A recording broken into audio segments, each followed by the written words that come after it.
গনগনে উনুনে চলছে হাঁসের মাংসের রান্না।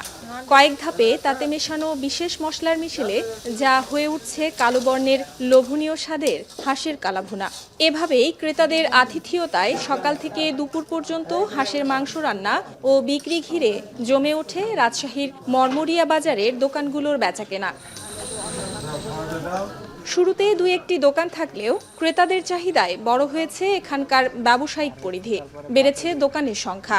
সারা বছর কম বেশি বিক্রি হলেও শীত মৌসুমে এখানকার দোকানগুলোতে হাঁসের মাংসের বিক্রি বাড়ে কয়েক গুণ। এক একটি দোকানে দৈনিক মাংস বিক্রি হয় 40 থেকে প্রায় 80,000 টাকা পর্যন্ত। ছুটির দিনগুলোতে যা বেড়ে হয় দ্বিগুণ। শীতের টাইমে বেশি হাঁস বদকের মাংস চলে। শীতের টাইমে হাঁস বদকের মাংসর গায়ে তেল থাকে এবং মাংসটা খাইতে ভালো লাগে। যেহেতু গ্রাম অঞ্চল, এখানে মানুষ গ্রাম দেখতেও আসে, আবার একটু রিল্যাক্সে খাবে এই জন্যও আসে। হাঁসের মাংস চাহিদাটা একটু বেশি হয়, ঠান্ডা ঠান্ডা আবহাওয়া, গরম গরম হাঁসের মাংস একটু ঠান্ডার সময় বেশি আর কি সেল হয়। প্রতিদিনই এই হাঁসের কালাভুনার স্বাদ দিতে রাজশাহীর পবা উপজেলার মরমরিয়া বাজারে আসেন হাজারো ভোজন রসিক মানুষ। শুধু রাজশাহী ও এর আশেপাশে নয়, দেশের বিভিন্ন প্রান্ত থেকে ঘুরতে আসা ক্রেতারাও ভিড় করেন এখানে। চাপাই থেকে এসেছি, আর এখানে আসার কারণ মূলত হাঁসের মাংস খাওয়ার জন্য। এই মরমরিয়া হাঁসের মাংস এবং পাতি হাঁস মাংসের জন্য বিখ্যাত। মাঝে মাঝে এসে খাওয়া দাওয়া করি, কারণ ভালো লাগে, এই কারণে এখানে আসা। বছর জুড়ে হাঁসের মাংসের চাহিদা ভালো থাকায় প্রান্তিক জনপদে বাড়ছে হাঁস পালনের আগ্রহ। তাই রাজশাহীর বিভিন্ন উপজেলায় দিন দিন বাড়ছে হাঁসের খামারের সংখ্যা। তাতে গেল বছরগুলোতে উৎপাদন বাড়ার পাশাপাশি বড় হয়েছে বাজার।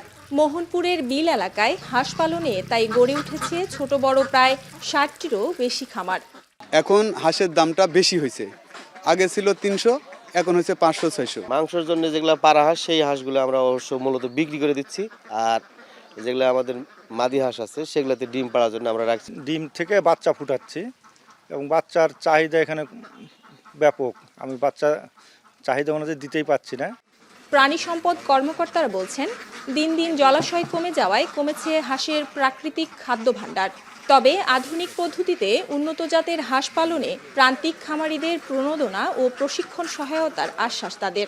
সমিতির মাধ্যমে তাদেরকে আমরা উৎসাহিত করতেছি হাঁস চাষে, এবং হাঁস চাষটা কিভাবে হবে, হাঁস পালন কিভাবে করবে, কখন ভ্যাকসিন করবে, হাঁসের যেন রোগ ব্যাধি না হয়, হাঁসকে কি খাদ্য খাওয়াবে, সার্বিকভাবে তাদেরকে একটা ধারণা দেওয়ার চেষ্টা করতেছি। রাজশাহী জেলার 9টি উপজেলায় ছোট বড় হাঁসের খামার রয়েছে 942টি। আর এসব খামার থেকে উৎপাদিত প্রায় 8 লাখের বেশি হাঁস পূরণ করছে স্থানীয় বাজারের ডিম ও মাংসের চাহিদা। মাসুম আক্তার, এখন রাজশাহী।